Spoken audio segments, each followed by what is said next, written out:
আসসালামু আলাইকুম। SR kitchen থেকে সকলকে স্বাগত জানাই। আজকে আমি আপনাদের খাসির মাংস রান্না করে দেখাবো। তার জন্য আমি 1 কিলো খাসির মাংস নিয়েছি। এটা আলু দিয়ে রান্না হবে। প্রথমে এটা আমি ম্যাগনেট করে নিই। ম্যাগনেটের জন্য এখানে দিব লবণ, ধনে গুঁড়ো, লঙ্কা গুঁড়ো, হলুদ গুঁড়ো আর গরম মশলা।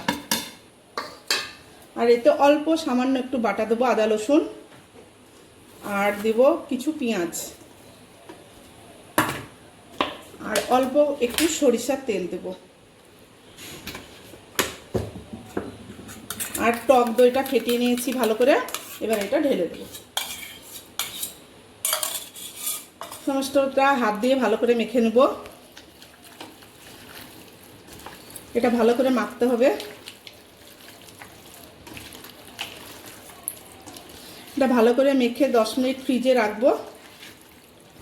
কড়াইটা চাপিয়ে তেলটা গরম করে নিয়েছি। এবার আমি আলুগুলো ভেজে নেব।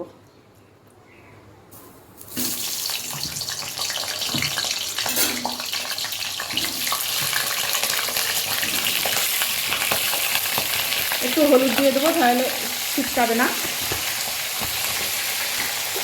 আর সামান্য একটু লবণ দেবো, দিয়ে আলুটা লাল লাল করে ভেজে দেবো। দেখেন আলুগুলো ভাজা হয়ে গেছে লাল লাল করে। এগুলো এবার আমি তুলে নেব।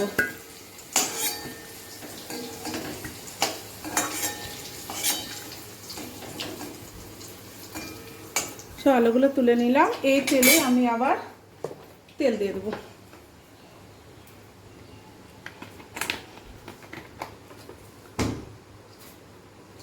আর এখানে এলাচ দিয়ে দিচ্ছি 3টে,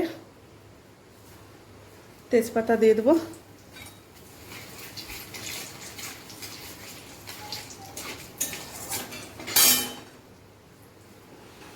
আর দিয়ে দেবো পেঁয়াজ কুচি।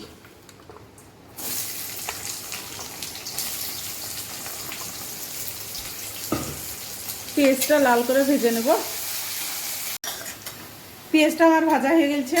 এবার আমি আদা রসুন বাটা দিয়ে দেবো, দিয়ে এটা ভালো করে কষে নেব, যাতে আদা রসুনের গন্ধটা না থাকে। এটা ভালো করে কষে নিতে হবে।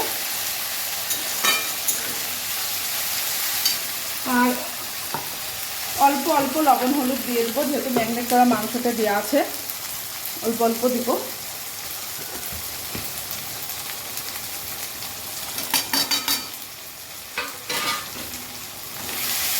দিয়ে এটা ভালো করে কষে নেব।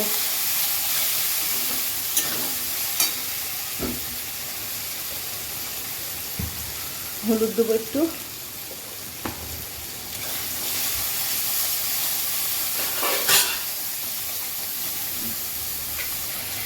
সামান্য একটু পানি দিব, যাতে মশলাটা কষা ভালো হয়।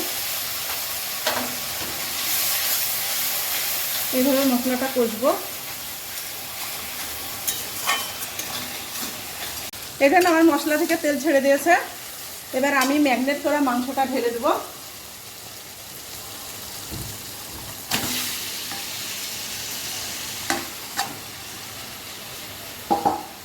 যেটা কষতে থাকবো। এটা ভালো করে কষে নেব। আলুগুলো মাংসের সঙ্গে ভালো করে আমি কষিয়ে নিয়েছি। এবার আমি পানি দিয়ে দেব, একটু সেদ্ধ করে নেব।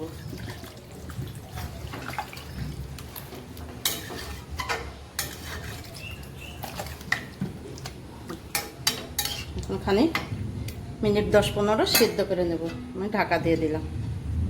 এই দেখেন মাংসটা আমার হয়ে গেছে, আলুটাও সিদ্ধ হয়ে গেছে। এবার আমি একটু চিনি দেব আর গরম মশলার গুঁড়ো দিয়ে আমি এটাকে এবার নামিয়ে নেব। আমার এই রেসিপিটা আপনাদের ভালো লাগলে আমার চ্যানেলটাকে লাইক শেয়ার করবেন, কমেন্ট করবেন। খুদা হাফেজ।